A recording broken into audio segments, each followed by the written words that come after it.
Greetings friends and welcome to the Liber Xenologist. I'm Lorcan and this is Only War. In this entry we're going to examine another of the races that have allied themselves with the Tau Empire, and like the Kroot of Pek, are one of the most common auxiliaries seen on the battlefields of the 41st millennium, the Vespid. During the 37th and 38th millennium, the Tau underwent a great period of cultural and scientific evolution under the guidance of the ruling ethereal caste. Although still hindered by the lack of warp drive technology, the Tau entered what is known as their first sphere expansion and began to venture forth into the wider galaxy from their home world, establishing first colonies around the planet they named Tauan. Tauan would be declared the first new Sept world, or prime planet, by the Ethereals, and given governance over its surrounding colonies. As the Tau Empire expanded, 8 fully settled systems would become Septs, each named after its Sept world, and amongst these was the world of Danyoi. Danyoi is a tidally locked planet, and due to the complex interaction of its twin moons from which its name derives, and its unusual orbit, the planet is cast in perpetual twilight. Initially home to reptilian beasts of colossal size, Danyoi has an interesting history, plagued by invasions of orcs, and at one point isolated from the rest of the Tau Empire for many years, due to a fierce space storm of unknown and possibly unnatural origin. The first sphere expansion came to an end due to several factors, but most important was that despite the rapid growth in their own population, the Tau were in danger of overextending their ability to defend their newly won territory. While the numbers of each caste of Tau society were being stretched, it was the fire caste warriors that were in particular demand. The rapid expansion and wars fought to conquer new planets had taken a great toll in Tau lives, and their initial encounters with the orcs and the efforts of their expeditionary forces in suppressing and eliminating the greenskin threat had proven particularly costly. At the instruction of the Ethereals, the Tau dedicated the next 50 years to rebuilding their thinly stretched armies, reinforcing the infrastructure of their empire and readying themselves for the next expansion. The Water Caste, the Tau most suited to diplomacy, were to redouble their efforts to fully integrate alien vassal worlds into the philosophy of the greater good, and supplement the shortage of available Tau to fill roles required to supply and defend the 8 Septs before they could push on with their expansion through the galaxy. The addition of the mercenary Kroot following the war in the Place of Union would prove to be the greatest step towards this goal, with their new allies showing themselves to be formidable fighters and bolstering the ranks of the fire caste armies with billions of savage warriors. In combination with advances made by engineers from the Earth caste in developing the ZFR Horizon Accelerator engine, allowing their vessels to achieve near light speed, the Tau and their Kroot allies were able to launch the second sphere expansion. It is unclear exactly when the Tau first discovered the world of Vespid, that lies 3 light years to the galactic south of the Danyoi Sept. The increased speed of travel the new propulsion systems afforded them would have certainly made the world much more accessible.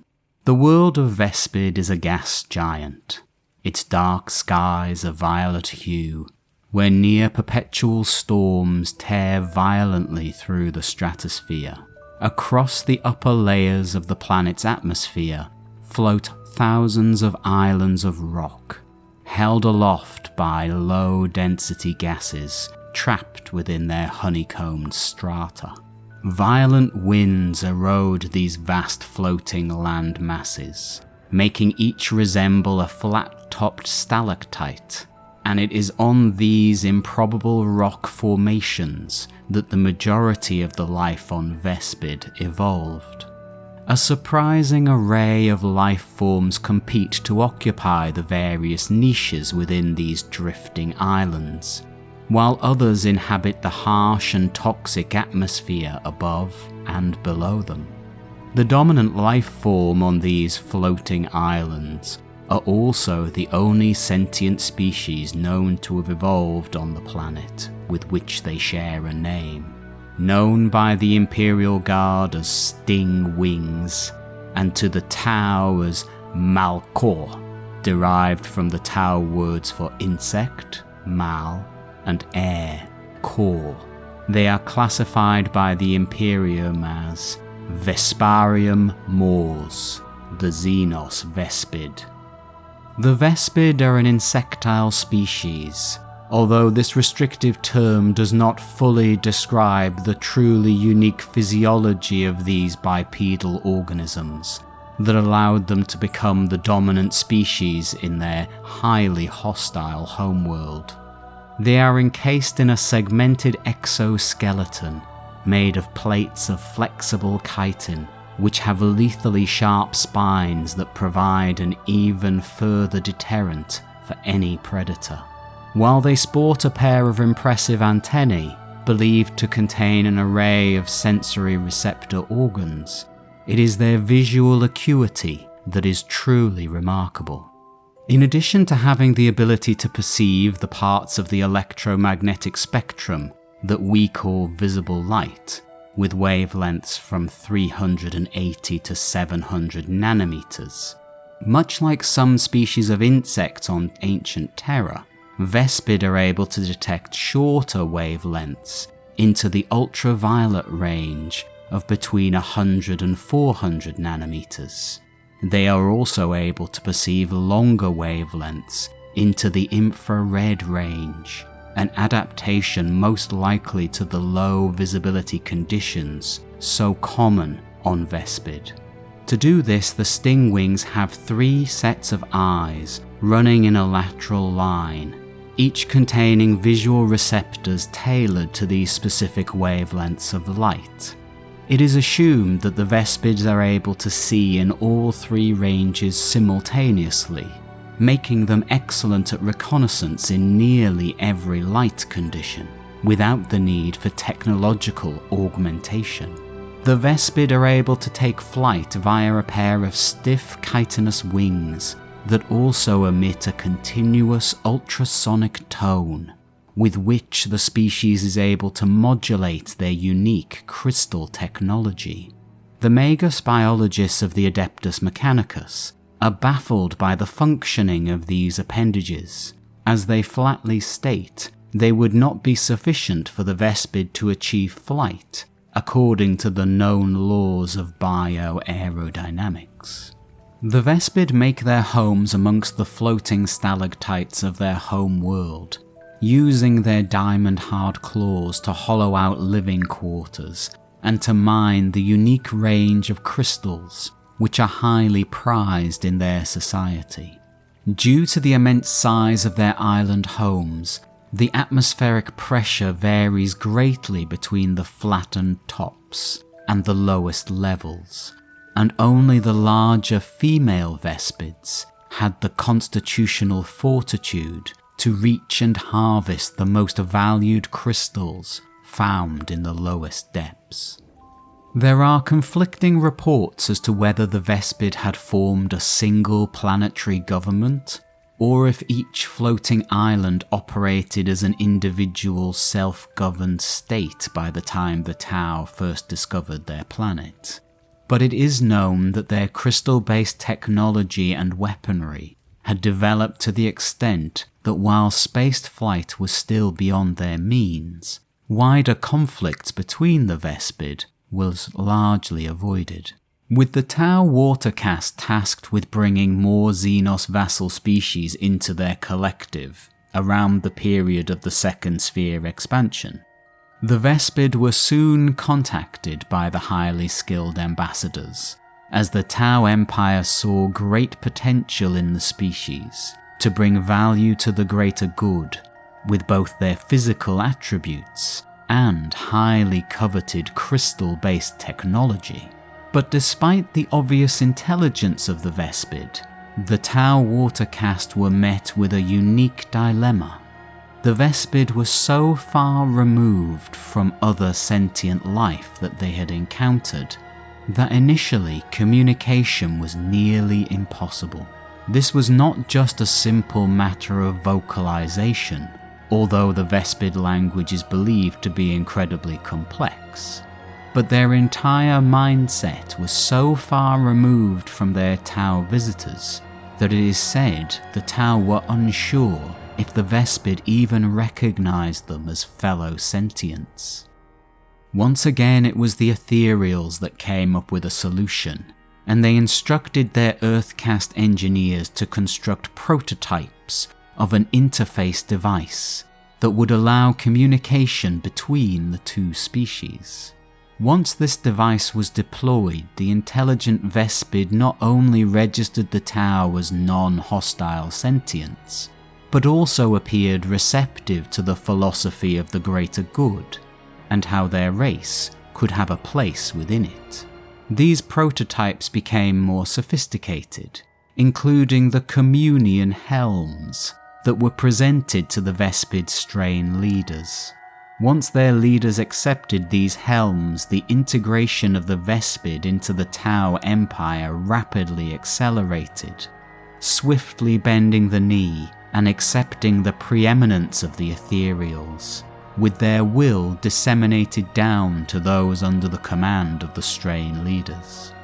In exchange for providing auxiliary troops and access to their supply of exotic crystals, the Tau provided the Vespid with technological upgrades that would lead to the development of their spacefaring nest vessels and their unique ultrasonic weaponry. The Tau provided the means for the mounting of the highly energetic and unstable crystals harvested from the depths of their island homes onto advanced neutron containment and projection systems, making weapons known as neutron blasters. The energies emitted by these deadly weapons are able to pass through most conventional armors with ease, irradiating flesh and frying delicate inner circuitry. They can only be wielded by the Vespid, as the energies contained in the crystals are modulated by the ultrasonic vibrations of the Vespid's wing beats. When the Vespids strike, they dart into battle with near supernatural speed, the unnerving beat of their wings seeming to come from every direction at once, as bolts of translucent fire rain down from their neutron blasters, shimmering through even the most formidable armor, leaving only radiation-burned husks inside. The first our brothers of the Executioners knew of the assault was the high-pitched whine of what was later revealed to be the creature's wings, vibrating at an incredibly high speed. The Xenos burst through the tree line, negotiating the close terrain with apparent ease, while the Executioners deployed faultlessly into a defensive stance. The Vespids were all around them, bringing their weapons to bear from every angle. The Sensorium core feeds showed the ash-choked air aglow with arcs of weirdling energy, great cones of radiation pulsing through the jungle. The trees withered and died in seconds. The airborne ash motes flash burned all around. The squad was slain, but not, I'm glad to say, before the Battle Brothers could exact a terrible cost upon the attackers, slaying several dozen of their number. Most of the sensorium cores were too damaged by the radiation of the Vespid's weapon to be of any use, but one survived to describe something of the effect the weapons inflicted. The Battle Brothers' power armor was of scant use, for the radiation bypassed it, inflicting unutterable damage upon the body within. The armor was recovered, functionally intact, even if the contents of the sensorium core were severely corrupted. The bodies, however, were not.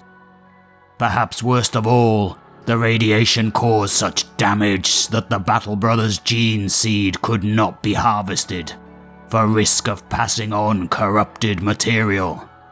For that, the Vespids will surely pay dearly. It was once thought that the auxiliary troops of the Vespid and the Kroot were kept apart, possibly for their greatly differing views on their alliance with the Tau. However, this is false, and the two species have been known to be deployed together in what is known as an allied advanced cadre, with the unique skills of the two Xenos races complementing each other well. A rare account of such a combined action was recorded by the rogue trader Captain Drake from his discussions with a Kroot warrior known as Grek. Grek recalled a time he and a Vespid warrior, known to him as Alupha, had been cut off from the push of a main Tau offensive when fighting against a large Orc horde. Despite having no shared language, the two fought with seamless efficiency until Grek was injured, and seeing their position was about to be overrun, Alupha bore the wounded Kroot aloft as he launched into the air. With the weight of the injured Grek in his arms, the Vespid could not gain enough height to get out of the range of fire of the massed Orcs, and Alupha was soon struck. But the Vespid refused to drop the burden of his new comrade, even as more shots tore through his body, and Grek struggled to make the Sting Wing drop him and save himself, but he refused. Alupha would die, having taken Grek to the safety of a high precipice, but as is proper for a Kroot, he honoured the brave Vespid by consuming his flesh, and from the memory Grek gained, one of Alupha's leaving his home world, we gain another unusual insight into a question often pondered by scholars of the Imperium. Once translated, the memory was as such. Finally weighed down by the sadness I had seen, I alighted into the chambers of Bul-Ata, where the wings once gathered in their mighty seeths, waiting to greet the Lucent as they returned from a load. I looked up into the distant vaults, recalling the sound of 1,000 wings, paying tribute to a mother's bravery. But now, there was only silence. The seeths were gone, dispersed long ago on the orders of the Ethereals, and where there should have been mounds of tributes, there were only piles of dust. Once the Lucent had sworn allegiance to the Tau, what was the use in places such as the Bul-Ata? The old customs had become meaningless. The Lucent no longer brought crystals for the seeths, they gathered them for the Ethereals. I launched myself into the air, circled the chamber, and tried to drag the old melody from my wings. But my soul was as empty as the hall, my heart as still as the dust. It has often been suggested, particularly by those suspicious of the motivations of the Tau, that the apparently seamless integration of the Vespid into the greater good was the result of the Ethereal's manipulation of the Vespid leaders through their communion helms, and taking advantage of their strict hierarchical society to subjugate and annex their race. Whatever the truth of these assertions, it is clear that some Vespids still long for the life they once had, a life forever lost to the greater good. I hope you've enjoyed our journey together, and I've earned your subscription today. If you'd like to support me to make more obscure and neglected lore content, there are a few ways you could do so in the description, including my shiny new Patreon. And I'll see you again in the near future, where there is only war.